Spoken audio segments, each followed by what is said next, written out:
İndi o bizdə müəllimlər həmişə deyir də qatarın altına düşmüş bir 3 alırsan uşağa deyən. Yəni ki, bir təhər çuluğunu sudan çıxartdın ha. Bir var deyir ki 5 əla halal olsun. Bir də deyir ki, işte indi elə güzəşlə bir 5. Belə bir şeylər var. Amma orada şagird konkret bilirdi ki, nəyi sevirdi, nəyi.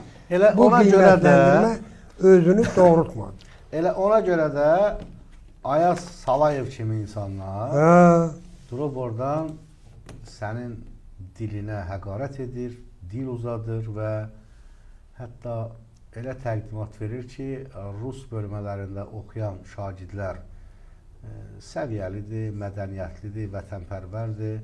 Amma Azərbaycan düz deyir, onun səviyyəsindədir də, öz millətini sevmir, öz millətinə yuxarıdan aşağı baxır, öz dilinə lağ eləyir. Sual cavab verir və Şəmsi müəllim ən əsası da niyə aşağıladı, bax, ikinci dəfə aşağıladı. Bu yaxınlarda mən baxdınız yoxsa yox, bir Şahbaz Muradov professor açıqlama da verdi bizə efirdə. Sağ olsun, çoxlu baxış oldu ona, çoxlu təşəkkürlər gəldi Şahbaz Muradovun çıxışına. 88 yaşlı professor, akademiyanın müxbir üzvü. Mənə elə gəlir ki, Ayaz Salayev bununla da özünü, ümumiyyətlə, məsələn, bu Ayaz Salayev elə bir böyük bir, Ağasadıq Qərabəyli deyil bu, nə bilim bu, Siyavuş Aslan deyil, Yaşar Nuri deyil. Kimdir ki, adi bir sənətşünasdır, rejissordur, nə idi bilmirəm. Retrodan danışırdı, filan film belə Kinolardan danışırdı. Filan film ilə getdi. O vaxtda deyirlər ki, bunun verilişinə maraq belə olur, belə olur. O vaxt başqa bir şey yox idi, hamı ona baxırdı. Bir kanal var idi, onda da Ayaz danışırdı. Ya 40 dəqiqə o kinoda filmdən danışırdı ki, burada bu tamaşa, bu filmdəki Həmidə Ömərov, əsas Həmidə Ömərov daha hörmətli idi. Həmidə Ömərova, o aparımdan sonra Ayaz apardı.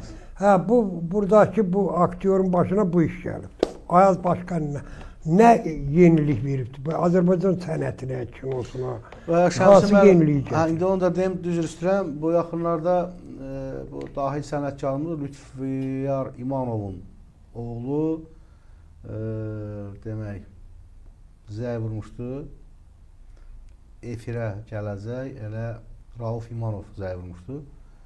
Yəqin tanıyırsın Lütfiyar İmanov, Koroğlu. Allah rəhmət eləsin. İndi o da gələcək efirə. Buyurun Şəmsi müəllim, danışın və bir sual verəcəm. Deməli, gör bu adam nə qədər qabağa getdi, nə qədər görünür, ictimai qıraq hələ kifayət qədər deyil. Deyir, bizim xalq kiçik xalqdır. Bu adamı heç öz xalqını, düz deyir, onun xalqı kiçik xalqdır. Çünki o özünü Türk hesab eləmirsə, Rus hesab eləyirsə, deyir, mənim birinci dilim Rus dilidir, elə deyilmi? Bəli. Düz deyir də, Ruslar kiçik xalqdır, onu düz deyir. Əslində bunu başqa cür yozmaq lazım deyil. O Rusdur, özünü birinci dili Rus dilidirsə, demək bu adam Rusdur.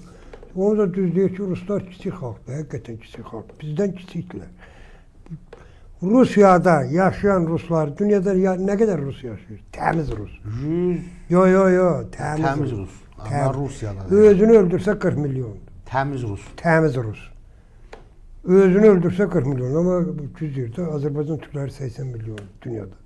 Əlbəttə, bunlar kiçik xalqdır.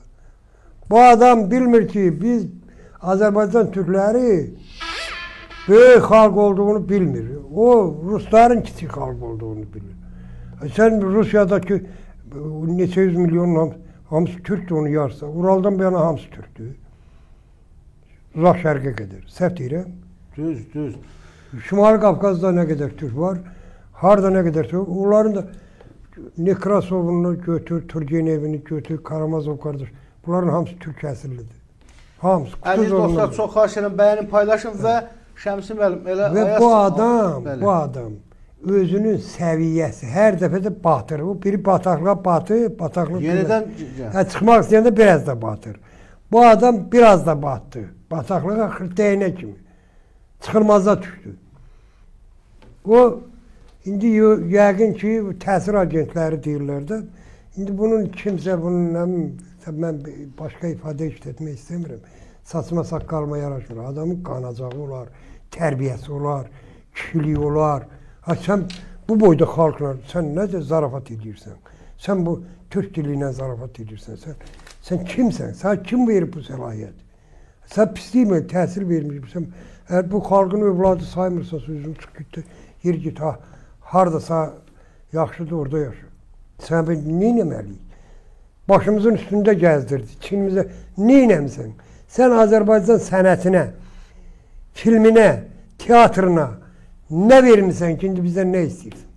Adama sual verirlər, verməzlər. Düz. Bilirsiniz, bu qədər nankorluq, bu qədər naməhbə hərəm deyirlər buna. Naməhbə, yəni çörək itirən. Olmaz. Bu çox səhvdir. Bir daha təkrar edirəm ki, bu nankorluqdur. Gözündən gələcək bunu və çoban papağı altında gizlənmiş vətənpərvərlik belə, çoban papaqlarını belə aşağıladı.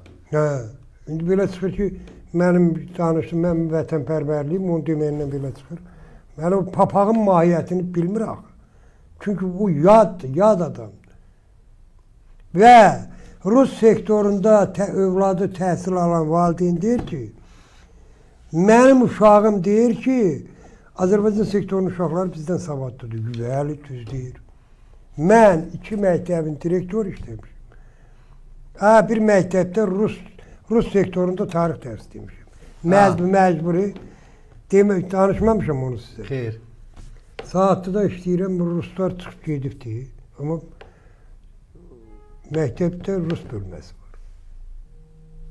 Mən direktor mənə dedi ki, tarix müəllimi yoxdur Rus bölməsinin, tarix coğrafiya müəllimi yoxdur. Dedi ki, sən deyəcəksən. Dedim, mən Rus dilini bilmirəm. Elə yalandan indi biraz çolumu sudan çıxardıram, bu demək deyil. Dedi, nə var, müəllim yoxdur. Dərs boş keçməyəcək. Mən gittim sinifə, 5-ci sinifdə dərs deyirəm. Bəli. Vətən tarixi. Qonşumuzun uşağı var, Malakandır. Pyotr, Petya deyirik də. Qonşudur mən. Dedim, Petya, gəl dərsimizi danış. Petya dedi ki, bilmirəm. Dedim, hardan biləcəksən? Bütün gün ağaçların başındasın.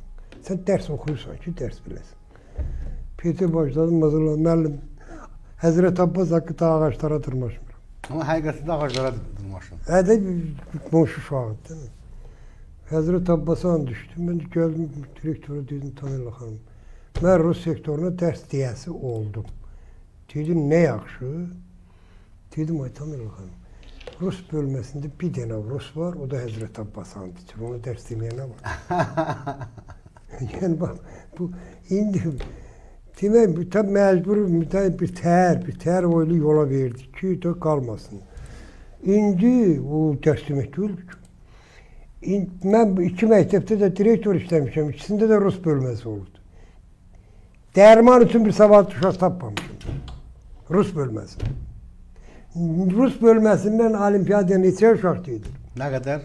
Heç neçə. Bəs niyə? Yoxdur, oxuyurlar.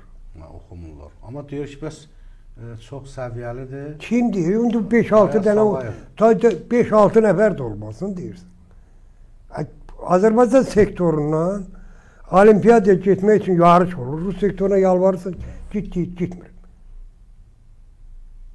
Ayaz Salayev nə bilir? Ayaz Salayev hardan bilir onu? Məktəbdə hardadır? Ayaz Salayevin məktəbdə xəbəri var. Ayaz Salayevin fikri hardadır, zikri hardadır? Bədəni buradadır, ürəyi Moskvadadır. Nə bilim mən? Orayla danışacaqdır. Və Salayev... Başı bunlar, hələ bu adamlar bilmir, türk dili. Bu dövlətin dünyada ilk dəfə Türk Respublikası adı Azərbaycanda olub. O Türkiyə, onlar bizdən sonra özlərinə Türk deyiblər. Onlar özlərinə Osmanlı deyiblər. Osmanlı dövlətindən danışır. Türkiyə nə vaxt yaranıb? 23-cü ildə. Bəli, bizdən sonra yaranıblar. 23-cü ildə Türkiyə Xalq Cumhuriyyəti, elədirmi? Türkiyə Cumhuriyyəti elan olunub. 1920-ci ildə nəyə gəlir? Azərbaycan Türk Cumhuriyyəti. Elə deyil. Tam düz. Bu nətər olur? İndi deyir ki, Türk dilinin mənfi təsiri, nə bilim, nəyi. Her Rus dilindeki sözlerin 70-80% Türk sözü değil. Amma ona yetərincə cavab vermədilər. Verirler. Niye? Yaxşı cevaplar verirler. Sadece mən deyirəm ki, daha bu mevzunu elə üzümü tuturam o siyasetçiler de, alimler de danışırıq hamımız. Mən deyirəm daha bu mevzunu dayandırağın. Niye? Yox, Naxçıvandan bir çoban zəy vurub ki, onun deyir ki, cavabını verəcəm. Yəqin sabah onu efirə qoşacağam. İnşallah. Çoban. O versin, çoban versin ama daha dayandıran. Çünkü bu elə bilir ki, neyse büyük bir iş görüp cemaatam kalkıp ayağa.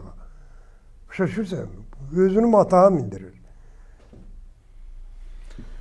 Əziz dostlar, dəyərli tamaşaçılar, çox xahiş edirəm, bəyənin, paylaşın, kanala abunə olmayanlar abunə olun, fikirlərinizi, rəylərinizi yazın. Demək, bu rəylərdə belə yazırlar ki, inanın, elə uşaqlar var, dərsdə səs salıb, müəllimin fikrini qarışdırır, bütün uşaqlar dərsdən yayınsın. Sonra da deyirlər ki, müəllimə dərs keçmir, müəllimləri imtahan edincə məktəbdə təlim-tərbiyə gücləndirilsin. Elə uşaq görmüşəm ki, müəllimə itələyir, müəllimlərin çoxu xəstədir, əvazları yoxdur işləyirlər, necə dolansınlar. Müəllimlərin yarısı bu saat ürək xəstəsi, yarısının psixikası pozulub.